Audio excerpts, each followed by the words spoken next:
유명한 김 집사님이라는 분이 계셨습니다. 김 집사님이 아침 일찍 일어나셔서 이제 남편의 그 사흘간의 출장을 준비하면서 맛있는 아침을 준비하고 있었습니다. 날이 화창하고 또 아주 좋았습니다. 아침 일찍이 새소리를 들으면서 남편이 잠을 깨고, 그리고 딸 둘과 함께 단란한 아침 식사를 하고 이제 직장으로 출근을 합니다. 남편이 이렇게 말을 합니다. 남편은 고속버스 운전하시는 분입니다. 오늘은 좀 가고 싶지 않네. 그러자 누구나가 다 알고 있는 것처럼 서로 웃으면서 그럴 때도 있지, 그러면서 그렇게 사랑하는 아내에게 또 바이 하면서 출근을 하였습니다. 사실 매일 아침 우리 모두 일어나서 이렇게 일터로 출근을 하게 되고, 또 가정주부인분은 다시 그 가정에서 또 일을 하게 됩니다. 어떻게 다른 말로 표현하면 직장으로 내몰린다, 그런 말도 쓰면 될지 모르겠습니다. 어떤 날은 몸이 과도하게 피로한 날이 있습니다. 너무너무 피곤해. 혹은 약간의 질병이 있을 때가 있습니다. 그래서 좀 힘듭니다.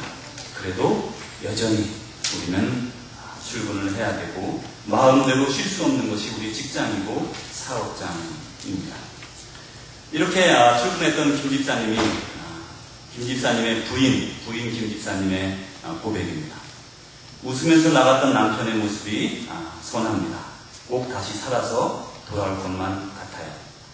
이분이 고속버스를 운전하는 분인데 이틀 정도 집에서 쉬시고 3일 동안 이렇게 멀리 장거리를 운전을 하고, 그리고 다시 이렇게 3일간의 거리를 왔다 갔다 하는 그런 분입니다.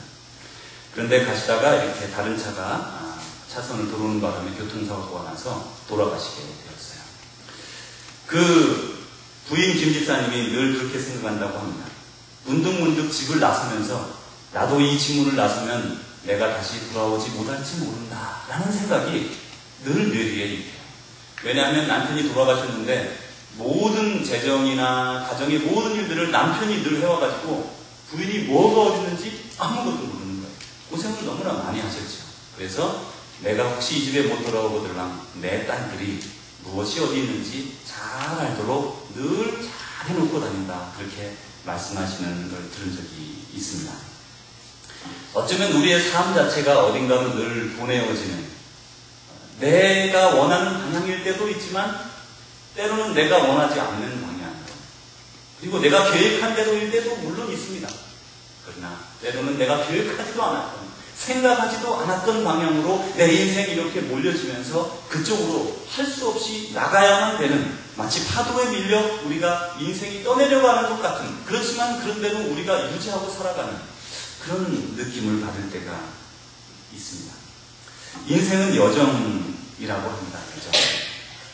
하나님께서 우리를 이 땅에 태어나게 하셨지요. 그래서 우리 부모님을 통해 자라나게 하시고, 그리고 나서 우리 인생길을 헤쳐나가기 시작하고, 그리고 결국에는 천국에 이르게 되어집니다. 혹여 어떤 사람은 지옥에 이르게 되어집니다. 우리는 지금 태어나면서부터 이 땅에 보내지고 나서부터 천국에 가는 길까지의 짧은 구간을 여행하고 있는 여행자다, 이렇게 생각할 수가 있습니다.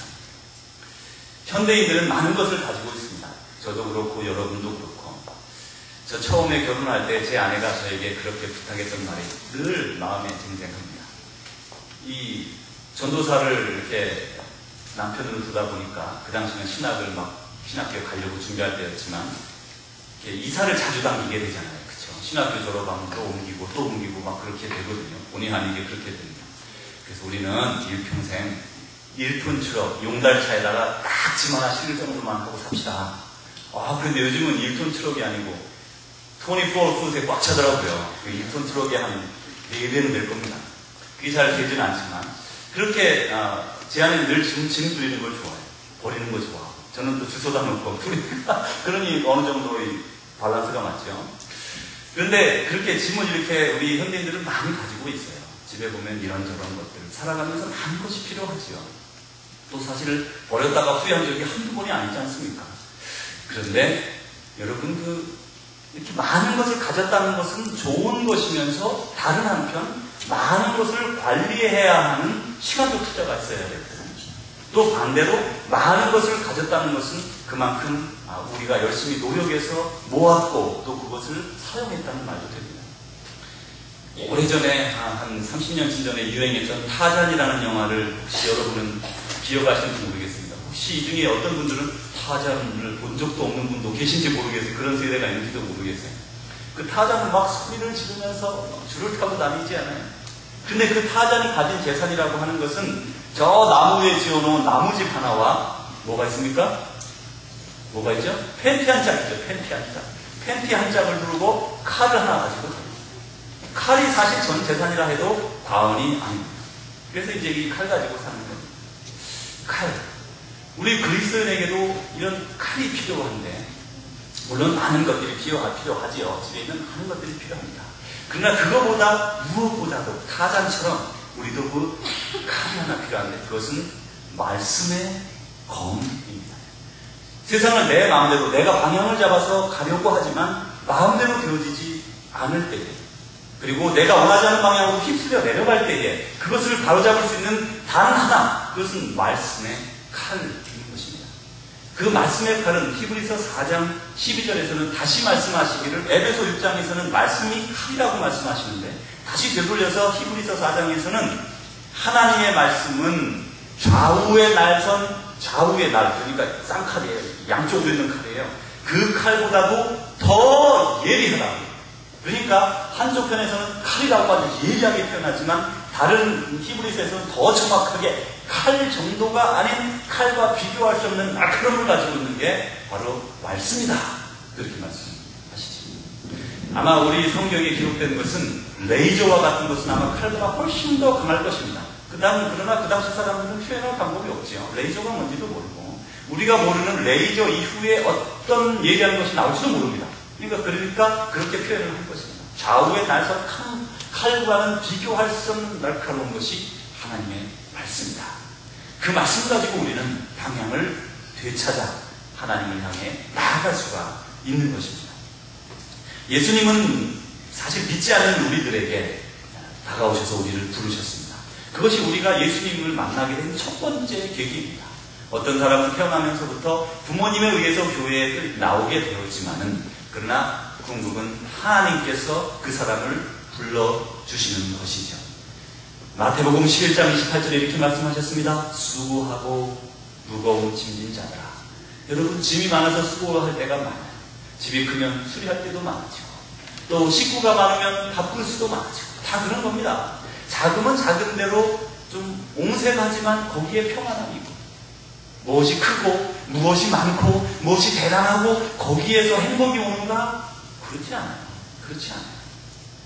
가지지 못했을 때는 잘 모릅니다. 여러분, 그 큰 차를 타고 다니시는지 아니면 작은 차를 타고 다니시는지 모르겠어요. 뭐 중간 사이즈가 대부분 많죠. 평소에 타고 싶던 우리 강문사님 같은 링컨 아니면 뭐 리무진 같은 차를 타고 다닌다고 생각해 보십시오. 주차하기가 조금 피곤합니다. 어디를 가도 차가 커가지고 운전이나 자유롭게 됩니까? 들락날락하면 너무나 힘들어요. 그냥 단적인 예. 익숙해지면 편안해지겠지만, 우리가 많은 것을 가졌다고 하는 것 자체는 행복으로 보이고 많은 사람에게 부러움의 눈길을 받을 수 있지만, 사실 그것을 가지고 있는 사람은 피곤합니다. 거기에는 피곤이 함께 따라오는 것이죠. 소유에는 피곤이 따르는 것이죠. 그런데 이제 예수님께서 우리에게 이렇게 말씀하셨어요. 수고하고 무거운 짐진 자들아 다 내게로 오라. 내가 너희를 쉬게 하리라. 우리가 가진 것들이 사실 짐인데, 이 짐들을 진 사람들, 먼저 세상 사람들에게는 죄의 짐이라는 것이 있습니다. 죄의 짐. 이거는요, 아무도 벗겨줄 수가 없어요. 그 겉으로는 성인 군자와 같이 살아가는 사람들이 우리 주위에 많습니다. 그래서 그분들이 이렇게 말합니다. 나는 죄도 짓지 않아. 나 같은 사람이 세상에 어디 있어. 법 없이도 살 수 있어. 그러나 그 마음속에 늘 양심이, 남들에게 보이지는 않지만 남들이 안 보이는 선에서 늘 선과 악이 투쟁합니다. 그리고 얻은 것이 정말 참 선인지를 알지를 못하고 살아갑니다. 그 사회의 규범에만 맞게는 살아가지만, 그러나 다른 사람이 다 하면 그것이 선이고 다른 사람이 나쁘다고 말하면 자기는 그런 세상에 그런 규범을 가지고 살아가죠. 그래서 수고하고 무거운 짐진 자들, 죄의 짐을 지고 혹은 명예의 짐을 지고 혹은 또 여러 가지 소유의 짐을 집니다. 옛날에 조선시대의 그 욕 중에 하나가 뭔지 아십니까? 전에 신명훈 장로님이 그런 말씀했는데, 저놈 양반 한번 시켜라. 그게 욕이었답니다. 양반이 얼마나 좋냐고요? 좋지요. 양반은 이놈아 그러게 상놈들에게 부르고 그러지만 양반처럼 사는 게 얼마나 고된 삶인지 우리는 모르지만 조선시대 사람은 다 압니다. 너무나 피곤하고 뭔가 가졌다고 하지만 양반들이 너무나 힘든 삶을 살았어요. 심지어 집에 부인이 밥할 쌀이 없어도 나가서 함부로 일도 하지 못하는 게 양반. 명예를 가졌기 때문에 오히려 더 불편하고 부족한 그리고 힘이 든 사람들입니다. 그래서 사람들마다 각자의 수고하고 무거운 짐이 있어요. 그 짐을 다 내게로 가지고 가. 내가 다 너를 쉬게 해주겠다. 또다시 마태복음 4장 17절에 회개하라 천국이 가까웠다 라고 우리에게 선포하셨습니다. 회개해라. 죄짐에 져 있었던 것 너희들 죄를 가지고 다 내게로 다가와 내가 나의 보리로 씻어주겠다. 그리고 다시 19절에 마태복음 4장 19절에 예수님이 사랑하는 제자들 베드로와 안드레, 야고보, 요한을 부르면서 이렇게 말합니다. 내가 너희로 사람을 낚는 어부가 되게 합니다. 그 전까지는 물고기를 잡았습니다. 물고기를 낚는 어부였어요. 이제는 사람을 낚는 어부가 되게 하겠다. 제가 신학을 하면서 많은 고민이 있었는데 그게 무엇인가 하면 하나님 좋습니다. 저 같은 사람은 풀타임으로 하나님을 섬기기로 작정한 목회자가 되기로 합니다. 그러면 보통 저도 직장을 다녔는데 그동안의 저의 삶 그리고 지금 제가 만날 우리 모든 교회 식구들의 삶 그러면 평신도로 살아가는 분들의 삶은 과연 이 제자의 삶과 어떻게 다릅니까? 제가 그것 가지고 많이 고민했습니다. 그래 목사들은 선교사들은 그래 교회에서 주는 다 사례비 받고 생활하면서 기도하고 말씀하고 전도하고 사람들 만나고 그러면 되지 않는가? 그렇게 생각이 들지 않습니까? 그렇지 않습니까? 실제로 그렇게 하나님에게 제가 여러 번 기도로 또 이렇게 만났습니다. 하나님께서 저에게 깨달음을 주셨는데 제가 얼마나 어리석었는지 알 수 있었어요. 여러분 목사라고 다 맨날 성경 보고 말씀 읽고 기도하고 또 사람들을 위해 전도하고 나아가 헌신합니까? 선교사라고 해서 다 그럽니까? 풀타임으로 사역한다고 해서 다 그럽니까? 그렇게 보일 수 있습니다. 보여집니다. 대부분 안 그런 사람이 세상에 어디 있어요? 목사가 게을러서 사람들 보기 저 목사 뭐 하는 거야? 그런 사람이 어디 있어요? 겉으로는 다 그래 보이죠. 내적인 투쟁이 얼마나 많은지 여러분은 아무도 모르실 거예요. 아무도 모르실 거예요. 하나님 작은 것 하나에서부터 큰 것까지 내가 어떻게 하나님께 헌신되게 살 수 있을까? 내가 어떻게 하나님을 섬길 수 있을까? 목회자는 심장에서 무진작에 싸웁니다. 어떻게 헌신할 수 있을까? 어떻게 하나님을 섬길 수 있을까? 그래서 풀타임이라고요? 풀타임으로 교회에서 이렇게 사역하기 때문에 풀타임이라고요? 풀타임 제자가 그런 겁니까? 그렇지 않더라고요. 여러분 보십시오. 어떤 사람이 가게를 운영을 합니다. 그래서 아침 일찍 나가서 정리하고 그 그로서리 가게를 정리하고 깨끗하게 해놓고 손님을 맡고 또 손님과 대화하고 그리고 저녁에 문을 닫고 집으로 돌아와 기쁨으로 저녁 식사를 합니다. 아니 이 사람이 무슨 풀타임 제자라고 말할 수 있겠어요? 외적으로는 그러해요. 외적으로 볼 때는 풀타임으로 하는 제자로는 보이지 않습니다. 그러나 그 제자의 사역이라고 하는 것은요 마음 중심이 있는 것입니다. 내가 오늘 지금 누구와 함께 살아가고 있는가? 주일날만 잠깐 심장 가지고 와서 하나님께 드리고 하나님 여기 있습니다. 그리고 다시 되찾아서 돌아가 세상에 두고 살아간다면 그것은 파트타임도 안 되는 그런 그리스도인이고 제자라고 할 수 있죠. 그러나 세상에 있든지 교회에 있든지 또한 하나님과 함께 있든지 아니면 세상에 나가 세상 사람들을 숭배하든지 상관없이 주님의 심장을 품고 예수 그리스도의 향기로 그리고 예수 그리스도의 편지로 살아가는 사람은 모두 풀타임 제자인 것입니다. 여러분이 가게에서 사람을 맞을 때에 허름한 사람, 불쌍한 사람이 들어왔어요. 저 사람 얼마나 불쌍할까? 얼마나 사는 게 힘들까? 그 사람을 향하여 사랑의 마음을 가지고 손을 내밀고 그 사람과 악수하고 그 사람과 대화하고 존경하고 존중할 수 있습니다. 반대로 그런 사람이 들어왔을 때 무시하고 업소리하고 허허 이것도 뭐 훔쳐가는 건 아니사. 사실 그런 소리 하면 그런 생각이 드는 게 당연해요. 그렇지만 그 마음 가운데 사람을 섬길 것인가 사람을 하대할 것인가는 우리가 결정합니다. 내 마음 중심이 결정합니다. 그것은 그 마음속에 예수 그리스도가 있는가 없는가에 달려있는 것입니다. 예수 그리스도를 마음에 품고 그 마음으로 살아가는 사람은 어떤 일을 하든지 풀타임 제자인 것입니다. 우리는 그리고 그런 풀타임 제자가 되어야 마땅한 것입니다.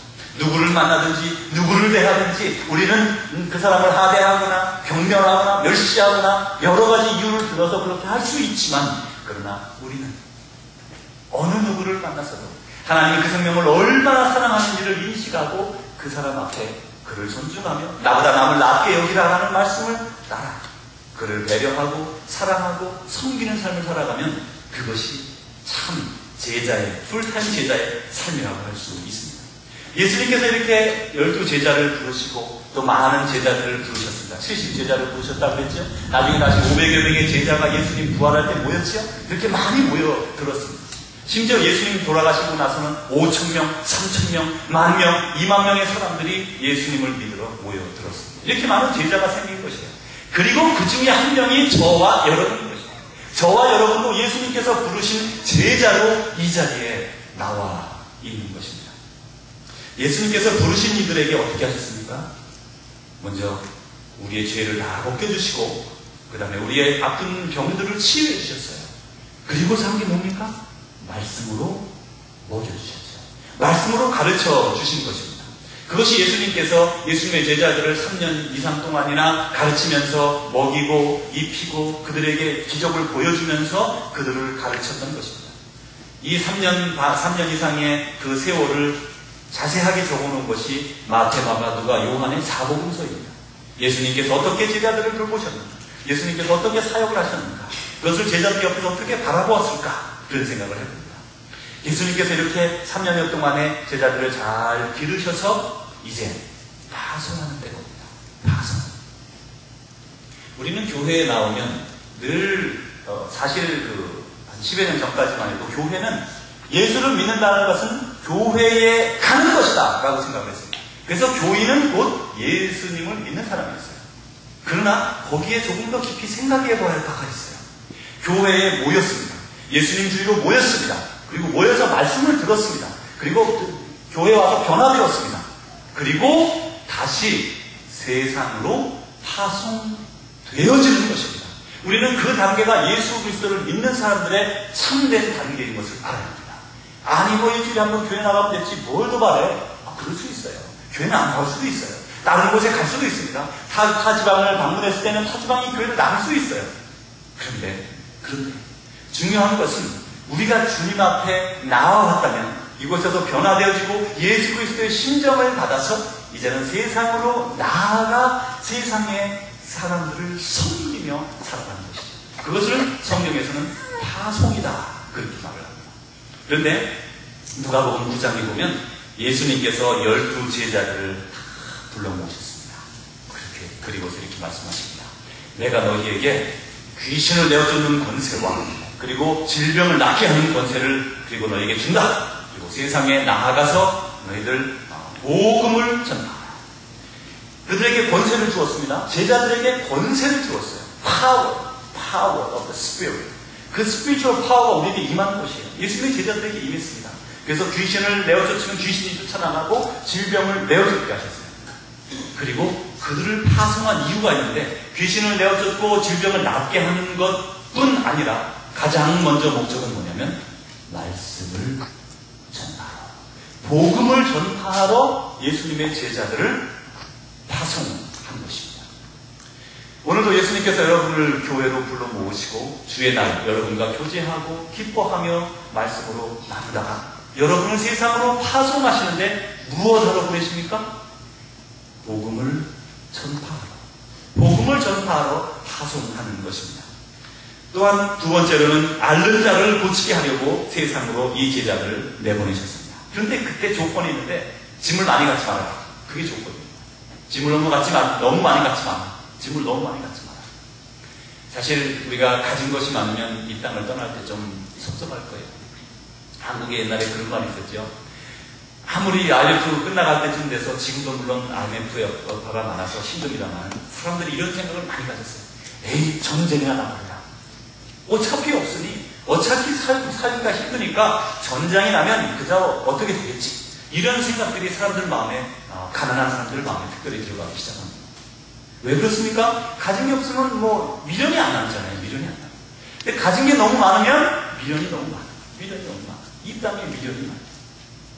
미련이 많으면 천국 갈 때도 쉽게 가지 못합니다.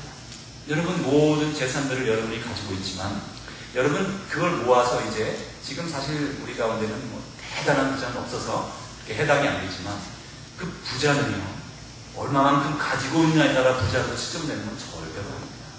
아무리 많이 가진 사람도 나보다 더 많이 가진 사람과 비교하면 적거든요. 거기서 부족을 느끼는 거예요. 빈곤을 느낀다. 그러나 조금 가지고 있어도 그것 가지고 행복하면 그게 무슨 큰 부자 아니겠습니까? 우리는 마음으로 부자가 되어야지 물질을 많이 가져서 남들이 보기에 부자라고 하는 것은 의미가 아무것도 없어요. 아무것도 없어요. 그런데 이 부자로 살아간다면 너무나 많은 것을 가지고 있는 것은 하늘나라에 가는데 편치 않다는 것을 성경에서 늘 말을 합니다. 사실 우리는 그런 경우가 잘 없습니다만 이 미국 교회에 가보면 그 도네이션이라는 게 상당히 많이 이렇게 진행이 되어 있잖아요. 그래서 문화가 오래되었습니다. 거기에는 이유가 상당히 많이 있습니다. 첫째로 한국에는 제가 세법을 잘 몰라서 모르겠지만 다른 사람에게 이렇게 많은 돈을 도네이션해도 얼마나 그 세금 효과가 있는지는 잘 모르겠어요. 그러나 한국에서는 별로 저희가 잘할 때는 그런 게 있다는 걸 들어본 적이 없습니다. 근데 미국에 왔더니 그게 좀 다르더라고요. 헌금을 한 것까지도 공제를 해주고 또 이렇게 우리가 어디다가 도네이션을 어떻게 했으면 그 금액을 우리 수입에서 내 세금에서 공제해주고 그래서 이렇게 도네이션 문화가 발전하는 걸 제가 바라봅니다. 그렇지만 돌아가시면서 많은 분들이 큰 재정을 교회에 기증하고 돌아가시는 분들이 상당히 많아요. 상당히 많아요. 한국 분들 중에서는 그런 분들이 거의 없습니다. 거의 없습니다. 제가 이름은 지금 기억하지 못하지만 한국의 진로는 아닌 것 같아요. 어떤 그런 기업의 사장님이 돌아가시면서 은퇴하면서 자기가 있는 기본적인 것 빼고 회사의 지분을 모두 회사에 기여를 했어요. 그건 좀 특이하더라고요. 제가 그 회사 이름을 외우려고 묻어내를 썼는데 사라져 버렸습니다. 근데 이분이 제가 듣기로 아주 큰 돈이었어요. 보통 중간 기업 되는 해태나 이런 정도 되는 기업의 큰 기업이에요. 근데 이분이 그거를 교회에 기증한 건 아니고 그 기업에 기증을 했어요. 그래서 이제 그 기업이 확 커지면서 점점 더 좋아지겠죠. 그렇지만 아직도 한국에서는 이런 많은 것을 가지고 나누기는 어려운 사회입니다. 그런데 이제 이 예수님의 명예로운 파송을 받은 사람들은 많은 것을 가지지 말라. 그렇게 말씀합니다. 지금 말씀드리는 것은 우리가 나름대로 과욕을 갖지 말자. 그런 말씀이에요. 과욕을 갖지 말자. 다시 되짚어 말하면 있는 것을 족한 줄로 알라. 라는 말씀을 받아들이자는 말씀입니다. 더 많이 갖고 싶기도 하고 더 많이 누리고 싶기도 하지만 그러나 과욕을 갖지 말고 하나님께서 내게 주신 것을 군복으로 알아 감사함으로 살아가자. 그것이 성경이 우리에게 주시는 말씀인 것입니다. 예수님의 명예로운 파송을 받았습니다. 그리고 다시 누가복음 10장 다음 장에 가면 예수님께서 다시 70명의 제자들을 부르셨어요. 지난 장에서 9장에서 12명의 제자를 부르셔서 파송하셨죠. 다시 70명을 부르셔서 파송합니다. 그러면서 앞으로 가시려는 동네에 미리 보내셨어요. 그러면서 이렇게 말씀합니다. 추수할 것은 많되 일꾼이 적으니 그러므로 추수하는 주인에게 청하여 추수할 일꾼들을 보내주소서 하라. 갈지어다 내가 너희를 보내니 양들을 이리 가운데 보내는 것 같다. 양들을 이리 가운데 보내는 것 같다. 우리를 양처럼 생각하시고 이리가 많은 곳에 우리를 파송하시는 것 같다. 그렇게 말씀하셨습니다. 그렇지만 다시 말씀하시기를 어느 집에 들어가든지 먼저 평안을 빌어주라. 이렇게 말했습니다. 예수님이 우리를 파송하시는데 어디를 가든지 먼저 평화, 평안, 평강을 빌어주라. 이렇게 말씀하셨습니다. 오늘날 예수님은 우리를 파송하시는데 두 가지로 이 파송을 분류해 볼 수 있습니다. 첫째로는 선교사와 목사로 부름과 파송입니다. 전적으로 세상의 직업을 다 그만두고 내게로 나아와 나의 일만 하라. 그렇게 말씀하시는 것입니다. 그래서 이렇게 목회자와 선교사로 부르는 첫 번째 부름이 있는데 감사하게도 우리 교회는 어떤 한 장로님을 통하여 그런 비전을 주셔서 동전선교회라는 걸 만들고 지금 현재 만들어서 진행 중에 있습니다. 이제 이 동전선교회는 우리의 작은 금액들, 집에서 굴러다니는 동전들을 모아서 우리 교회의 성도나 혹은 우리 교회의 자녀들이 목회자가 되거나 선교사가 됐을 때 그 공부하는 것을 돕도록 하자라는 귀한 취지를 가지고 지금 시작하고 있습니다. 이제 조만간 여러분이 동전선교회의 모습을 볼 것이고 이제 여러분이 가진 동전을 거기에 모아서 그런 선교사와 목사를 기르는 것에 사용하게 될 것입니다. 또한 두 번째로는 신실한 그리스도인을 세상으로 파송하는 파송입니다. 바로 저와 여러분입니다. 신실한 그리스도인을 세상으로 파송하는 것입니다. 오늘 본문 가운데 보면 예수님께서 70명의 제자를 부르셨는데 그것은 특별한 사람을 부른 것이 아닙니다. 12사도를 부른 다음에 부른 모든 제자들입니다. 바로 우리들입니다. 우리를 불러서 말씀하시기를 세상으로 파송하는 것입니다. 근데 파송의 목적이 역시 12제자를 보냈던 것과 마찬가지로 첫 번째는 무엇입니까? 복음을 전파하기 위해서 70명의 제자를 파송합니다. 다시 말씀드리지만 여러분을 세상으로 파송하시는 것은 복음을 전파하는 것입니다. 복음을 전파하는. 그래서 저희들 이제 6월부터 7월까지 다리 파티를 갖습니다. 이 다리 파티를 가지면 분명히 많은 사람들이 내 주위에 예수 믿는 사람들은 이제 많고 예수 안 믿는 사람은 별로 없어요. 이제 여러분이 다른 곳으로 건너가요. 다리 파티는 건너가는 것이에요. 건너가는 것이에요. 다른 사람에게. 그 사람 이쪽에 있습니다. 그쪽에 있는 사람을 우리는 말합니다. 우리는 그곳으로 건너가야만 합니다. 예수님이 가운데 가만히 가버나움 동네에 앉으셔서 자 나를 따르는 사람은 다 내게로 오라 그러면서 그 가버나움에만 기다리셨습니까? 그렇지 않아요. 예수님은 이곳에도 가시고 베세다 또한 여러 가지 갈릴리 마을 그리고 유대 사마리아 모든 곳으로 다니시면서 복음을 전파하셨어요. 그러면서 우리에게 말씀하시죠. 너희들도 나아가라. 너희들도 나아가라. 그런데 이 나아가라고 말씀하시면서 복음을 전파하라. 성도 여러분, 여러분이 선자리에서 둘러보면 복음을 전파할 사람이 별로 없어요. 오래되어서 예수 믿은 지 너무 오래되어서 이제는 주위에 예수님 안 믿는 사람이 잘 없어요. 여러분 술 친구 있습니까? 술 친구도 없잖아요. 술 친구에게 전도해야 되는 거예요. 골프하다가 만남 잘 알지 못하지만 그러나 교회 안 다니는 그런 분들에게 전도하는 겁니다. 외로운 사람에게 전도하는 겁니다. 아픈 사람에게 전도하는 것입니다. 많은 사람들이 찾아가보지 않는 사람에게 전도하는 것입니다. 바로 이번 뜨거운 6월 7월에 주님께서 우리에게 또다시 한번 마음을 모아 그들에게 건너갈 수 있는 용기와 능력을 주십니다. 여러분 건너가십시오. 그래서 그들에게 맛있는 것을 대접하십시오. 그들을 초청하세요. 그들을 아니면 시간이 없으면 음식점에서 같이 대접하세요. 하나님께서 여러분이 사용하는 시간과 노력과 재정의 수십 배를 되갚아 주실 것입니다. 그래서 여러분이 천국의 복음을 전파해야 합니다. 두 번째로는 앓는 자를 고치도록 여러분을 세상으로 파송합니다. 아니 세상에 우리가 무슨 치유의 능력이 있다고 앓는 자를 고치러 세상으로 보내는가? 그렇게 생각이 드시죠? 많은 그 의학 발표에 의하면 모든 질병은 아니지만 대부분 많은 질병이 마음에서 온다고 합니다. 마음에서. 누구와 관계가 안 좋아지고 누구를 미워하고 어떤 불편함이 쌓이기 시작하면 그 사람을 보면 마음이 굳어지고 그리고 심장이 뛰기 시작하고 점점 어려워지지 않아요? 그러면서 심장병도 생기고 몸도 약해지고 특별히 당뇨와 같은 것은 스트레스가 아주 직접적인 영향이 있다고 발표가 되었습니다. 아니 당뇨는 무슨 부모님 유전에 의해서 결린 줄 알았더니 스트레스가 직접적인 효과를 미치고 콜레스테롤도 마찬가지라고 합니다. 요즘 현대에 가장 많은 당뇨와 콜레스테롤은 우리가 막을 수가 없는데 대부분 사람들이 조금씩 가지고 있고 또 발전시키지 않으려고 애쓰고 지키고 있습니다. 근데 그게 그 스트레스에서 온다는 것이에요. 그러면 물론 다른 병적인 요인이 있겠죠. 또 유전적인 요인도 있을 것입니다. 그러나 스트레스가 그렇게 우리에게 많은 영향을 미친다면 예수님이 70명의 제자를 파송하면서 말씀하신 것이 있어요. 남의 집에 갈 때에 가장 먼저 하라는 것이 무엇입니까? 그 가정에 평안을 빌어주라. 평안을 빌어주라. 여러분 그 가정에 나아가서 그 가정을 위해 기도하시고 그 가정에 평화를 나눠주십시오. 그 평화가 그 가정에 임하면 그 가정이 살아납니다. 세상에 가장 평화가 필요한 것이 여러분 어디라고 생각하십니까? 어디에 평화가 가장 필요하죠?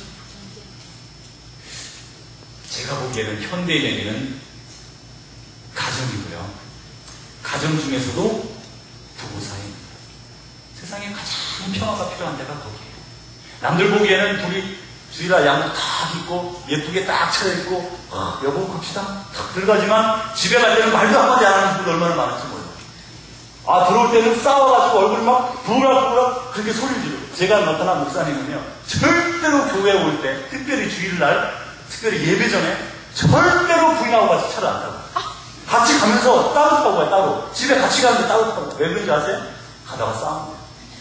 얘기를 5분 이상 진행하면 싸워서 얘기가 안 하는 게 우리는 그냥 가장 좋아요. 그래서 절대로 차를 같이 타는 걸 본 적이 없어요. 거의 없어요. 아, 그런 분들도 있어요. 그게 무슨 말씀입니까? 사실 가장 평화가 필요한 것이 여러분 부부 사이예요. 부부 사이. 그래 주말 부부가 참 행복한 것 같다 그런 생각이 이렇게 들 때가 있어요. 주말 부부는 싸울래야 싸울 틈이 없죠. 요즘 전화가 있어가지고 전화로 또 싸우고 그런지 모르겠지만 그 주말 부부가 그거는 좋아요. 와서 뭐 싸울 틈이 있습니까? 싸우려고 또 가야 되잖아요. 그러긴 한데 그래도 시간 내서 싸운다는 말씀을 하시더라고요. 그러니까 이게 정말 부부간에는 정말 희한하게 사랑하면서도 간격이 있고 또 사랑하면서도 뭔가 앙금이 있는 여러분 그걸 해결하십시오. 그냥 다 내려놓으세요. 다 저어주세요. 저도 잘 그렇게 못합니다. 솔직히 늘 노력할 따름입니다. 늘 나보다 남이 낫다. 주님이 그러시지 않아요. 나보다 다른 사람이 낫다 그러잖아요. 그러니 남이 누굽니까? 옆에 있는 아내부터 한 몸이지만 먼저 존중하고 존경하고 아내는 남편을 높이고 존중하고 존경하고 그리고 자녀도 마찬가지. 그리고 교회에서도 이웃 간에도 우리는 가장 먼저 평화를 회복해야 됩니다. 그 평화를 회복하면 마음이 편해지고 배 속에 굳어진 것이 녹아지고 여러분 이렇게 다니면 배가 다릴 때가 있잖아요. 힘들고 그럴 때는 스트레스를 받으면 머리가 찡해지고 그게 다 어디서 옵니까? 평화가 없기 때문에 그렇잖아요. 그래서 예수님은 우리에게 평화를 빌어주라. 가서 기도해 주십시오. 그리고 평화를 나누십시오. 다른 집 가서 나쁜 말하고 나쁜 말 전달하고 그러면 평화가 그 가정에 임할까요? 막 복잡한 것이 임하죠. 그러나 어느 집을 가든지 평화. 그러면 그것이 자연스럽게 그 사람의 건강을 회복시켜주고 또 하나님께서 말씀하시기를 우리에게는 권세를 주셨습니다. 성도 여러분, 요즘은 많은 사람이 그렇게 생각해요. 무슨 예수 믿는다고 병이나 그런 게 어디 있어. 착각입니다. 예수님 믿으면요 병도 걸리지 않을 뿐더러 병이 회복됩니다. 확실합니다. 하나님은 그것을 지금까지 태초부터 지금까지 시행하고 계세요. 근데 그거는 무슨 영험한 그런 능력을 가진 사람만 치료하는가? 그렇지 않아요. 성경에서 말하기를 누구든지 믿음의 기도가 능력이 있다고 하셨어요. 여러분이 어느 집에 나아가든지 믿으십시오. 먼저 믿고 그 가정에 질병 있는 사람을 위해서 손을 얹고 기도하십시오. 그러면 하나님께서 그것을 들어주실 것입니다. 그러나 어떤 분들은 말씀하시기를 아이고 내가 기도한다고 나을까? 아이고 그럴 리 없어. 문 닫고 사실 수도 있어요. 그건 어쩔 수 없는 것입니다. 그건 어쩔 수 없는 것입니다. 그러나 여러분 주님이 말씀하셨어요. 우리에게 권세를 주셨습니다. 나가서 손을 얹고 기도할 때의 치유의 역사가 오늘날도 일어나는 줄 확실히 믿습니다. 여러분 나아가서 이제 여러분 자신 가정을 먼저 돌아보고 그리고 여러분 주위에 있는 사람들에게 나아가 다리를 건너 나아가서 복음을 전파하시고 평화를 나눠주시고 그리고 그들을 섬기십시오. 예수님 말씀하셨습니다. 인자의 것은 섬김을 받으려 함이 아니라 도리어 섬기려 하고 자기 목숨을 많은 사람의 대성물로 주려 합니다. 성도 여러분, 저에게는 소원이 있습니다. 제가 다른 사람을 위해 대신 죽을 수만 있는 물론 하나님께서 저희 가정은 더 아름답게 책임져 주실 것이에요. 하나님께서는 아무에게나 순교를 허락하시지 않는다고 합니다. 준비되지 않은 사람, 순교할 것 같지 않은 사람에게 순교를 허락하지도 않으십니다. 그렇게 영광된 자리를 내어주지도 않으십니다. 우리 모두 하나님 안에 사는 풀타임 제자들입니다. 여러분의 삶이 온전히 하나님에 의해 쓰임받는 여러분의 입술을 통해서 복음이 전파되어지고 평화가 전달되어지고 그들의 질병이 나아지고 그런 믿음의 역사가 우리를 통해 나타나기를 예수 그리스도의 이름으로 축원합니다. 기도하겠습니다. 하나님 아버지 감사합니다. 아무것도 아닌 저희들에게 복음의 능력을 주시고 질병을 치유할 수 있는 능력을 허락하시고 또한 우리의 기도를 날마다 들어주시는 주님께 감사합니다. 하나님 이제 우리가 다리를 건너가려고 합니다. 6월, 7월 하나님 아버지 우리 교회 파송하는 교회 이제 나아가 다리를 건너갈 때에 하나님 우리와 함께하여 주옵소서. 하나님 다리를 건너가 예수 그리스도의 복음을 전파하고 그들을 섬길 때에 참 그들이 예수 그리스도의 복음을 받아들이는 귀한 믿음의 역사가 나타나게 하옵시고 그들의 가정에 평화가 임하게 하옵시고 그들의 가정에 질병이 떠나가게 하옵소서. 예수 그리스도